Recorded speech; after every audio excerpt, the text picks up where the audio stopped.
Hey, I don't even know if I'm looking for advice or just need to vent, but I guess we'll see where this goes. I'm Alex. I'm 27, and for the past few years, I've been working as a full-time streamer. It's not something I really talk about with my family much, mostly because they don't understand it, and honestly, I prefer it that way. But here's the thing. I make good money. More than enough to live comfortably, invest, and, up until recently, support my family financially. My parents were never rich, and growing up, things were always a little tight. My dad, let's call him Greg, worked an average office job and always complained about how real jobs don't pay enough. My mom stayed home, and my sister, Emily, well, she's a few years younger than me and still figuring life out. I don't blame her for that. But what I do blame her for is what happened a few nights ago. See, ever since I started making real money, my dad's attitude toward me has been weird. He's never directly acknowledged my success, never asked how I make a living, and certainly never treated me like an adult who's capable of taking care of himself and them. Instead, he treats me like some loser who refuses to get a real job. It used to just be eye-roll-worthy comments like, "Oh, playing video games all day? Must be so exhausting," or "When are you going to do something productive with your life?" But recently, it's gotten worse. Last weekend, I went over to my parents' house for a family game night. We don't do them often, but every once in a while, my mom insists on quality time, so I go along with it. I figured it'd be a few rounds of Uno, some lighthearted bickering, and maybe a home-cooked meal if I was lucky. Instead, it turned into a night of subtle and not so subtle jabs at me. It started small, my dad making fun of how I sleep in all day. I don't. I just work late. Then my sister chimed in about how I never really grew up. Eventually, my mom started reminiscing about how I used to have such big dreams when I was younger. You know, as if I were some tragic disappointment. I tried to brush it off, keep the peace. I've been dealing with this for years, and honestly, I've been over it. But what I didn't know was that Emily had been recording parts of the night on her phone. And 2 days later, she posted the video. I wasn't even looking for it. I was just scrolling through Instagram when I saw a notification that she had posted a story. I tapped on it without thinking. And there it was. A shaky, low-quality video of my dad, sitting back in his chair, drink in hand, saying, "I swear, Alex has the easiest life on earth. Plays his little games, talks to nerds all day, and somehow pays rent. He could be homeless in a year and not even see it coming." Then, laughter. My sisters. My mom's. Even my uncle was in the background, chuckling. I swiped through the next few clips, and it was more the same. My dad going on about how Alex thinks he's some kind of businessman, while my mom made a joke about how I should put that computer science degree to use and get a real job. And my sister? She was filming it like it was some hilarious behind-the-scenes moment. At one point, she turned the camera on herself and whispered between giggles, "This is why he never brings a girlfriend home." Like I said, I knew they didn't take my job seriously. I knew they thought I was just wasting my life away in front of a screen. But something about seeing them say it when they thought I wasn't listening, hearing the laughter, the mockery, the sheer lack of respect, hit me in a way I didn't expect. For years, I'd been helping them. I'd covered bills when they were struggling. I paid off my mom's medical expenses when she needed surgery last year. I even gave Emily money when she was short on rent for her apartment. And yet, here they were, laughing at me like I was some pathetic loser they had to tolerate. I closed Instagram, sat there for a second, just staring at my phone. And then, for the first time in years, I felt something shift inside me. Because if that's how they really saw me, maybe it was time to stop helping them. At first, my brain tried to make excuses for them. Maybe they were just joking. Maybe this was one of those moments where people say stupid things for the sake of family banter. Maybe I was overreacting. But the longer I thought about it, the more I realized, no. This wasn't just one offhand joke. This wasn't some harmless teasing between family members. This was contempt. A group of people I'd been supporting, in ways they probably didn't even realize, sitting around and laughing about how pathetic they thought I was. And the worst part? They meant it. You can tell when someone is joking. There's a certain energy to it, something lighthearted, something affectionate. But that video? That wasn't lighthearted. That was my dad sitting there, confidently tearing me down like it was the most natural thing in the world. That was my sister recording it because she thought it was entertaining. That was my mom chiming in, not to defend me, not to say, "Hey, maybe we shouldn't be trashing Alex like this," but to add to it. I felt something tighten in my chest. A dull, simmering heat that wasn't quite rage yet, but close. I wanted to text Emily right then and there. ask her what the hell she was thinking, demand an explanation. But I stopped myself. Instead, I opened my banking app. I scrolled through my recent transactions, just letting the numbers sink in. $1,500. Rent money for my parents' house. $600. The last chunk of Emily's car payment. $3,200.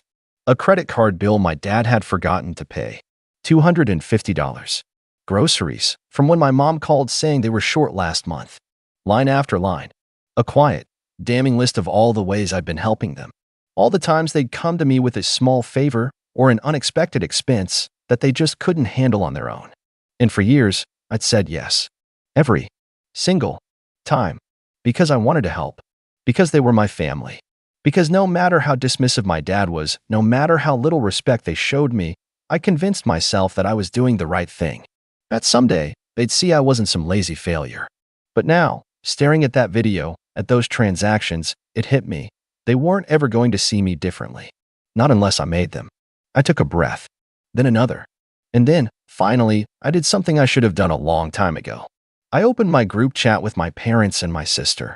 And I typed, "Hey, just saw Emily's video.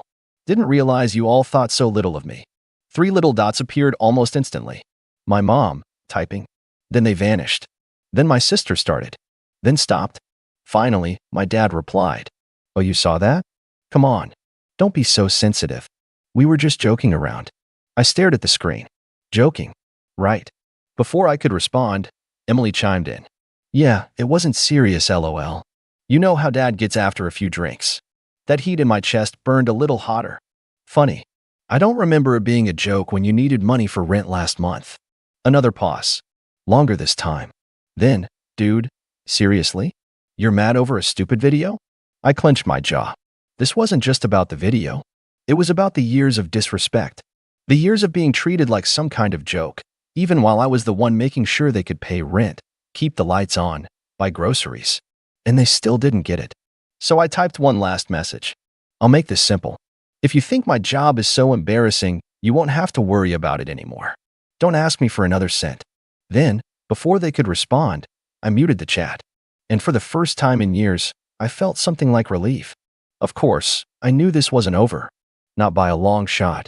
Because if I knew anything about my dad, it was that he never handled losing control well. And I'd just taken away his favorite safety net. I had a feeling the real fallout was about to begin. The first few hours after I muted the chat were eerily quiet. No messages, no frantic apologies, no desperate attempts to argue. For a brief, stupid moment, I almost thought, maybe they got the message. Maybe they finally understand. Then, around 9 p.m., my phone lit up. Dad calling. I let it ring. A minute later, a text. "Pick up the damn phone." Then another. "Don't act like a child over a joke." And another. "You really think you're going to cut us off over this? Grow up, Alex." There it was. That familiar tone. That mix of anger and entitlement, like he was owed a conversation, like I was the one being unreasonable for finally setting a boundary. I ignored him. 2 minutes later, Emily texted, "Dude, you're being so dramatic. Dad's pissed. Just talk to him." It wasn't even that serious. I didn't respond. Then my mom, "Alex, honey, please don't do this. You know your father didn't mean any harm." That one stung more than it should have. Not because I believed her, but because of how automatic it was. How predictable. She always did this. Minimized his behavior. Swept things under the rug. Smoothed things over just enough to keep the peace. I could practically hear her voice in my head, that tired, exasperated sigh she always used whenever I dared to push back. "You know how he is, Alex. Just let it go." But I was done letting it go. I was done playing along. So I put my phone on Do Not Disturb, shut my laptop, and went live. It was a good stream, too. Pulled solid numbers, had a great game, even got a couple of big donations from some regulars. And the whole time, I kept thinking this is my real life. Not them. This. I should have felt free. And in a way, I did. But I also knew my dad. And I knew he wouldn't just let this go. I crashed around 3 a.m., completely exhausted, and when I woke up the next morning, the first thing I saw was my phone screen absolutely flooded with notifications. 16 missed calls. 8 from Dad. 4 from Mom. 2 from Emily. 2 from an unknown number. And then, at the very top, the one notification that made my stomach drop. My bank app. I tapped it open, already dreading what I'd see. $600 withdrawal. $150 withdrawal. $350 withdrawal. I stared at the screen, my brain taking a second to process what I was looking at before the realization hit me like a freight train. They took money from me. More specifically, my parents had just drained my joint emergency savings account. The account I had set up years ago. The one I created back when they were struggling, when I still thought I could trust them, when I was naive enough to believe that helping them would make them appreciate me. I barely used it now, it was just a backup, a safety net. And they were emptying it. My hands were shaking as I yanked my phone off the charger and immediately called my bank. "Yeah, I need to remove someone from my account," I said, barely able to keep my voice steady as the customer service rep greeted me.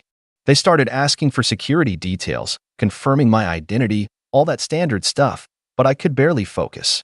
My mind was racing, a mix of anger and disbelief crashing over me in waves. They really thought they could do this. They really thought they could steal from me and I'd just take it. While the rep worked, I pulled up my family group chat and, without bothering to read any of the dozens of unread messages, I sent one final text. "You just stole from me. I'm done." Then I blocked all of them. No more arguments. No more justifications. No more excuses. I was done.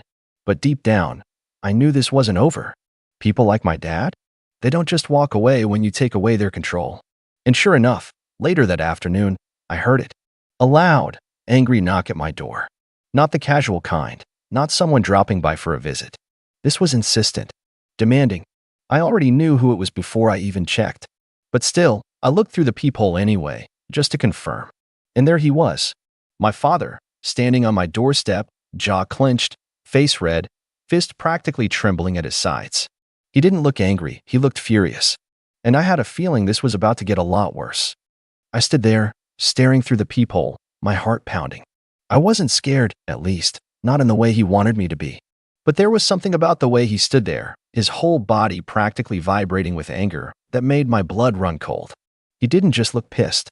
He looked offended, like I had done something to him, like I was the one who had crossed the line. Another knock. Louder this time.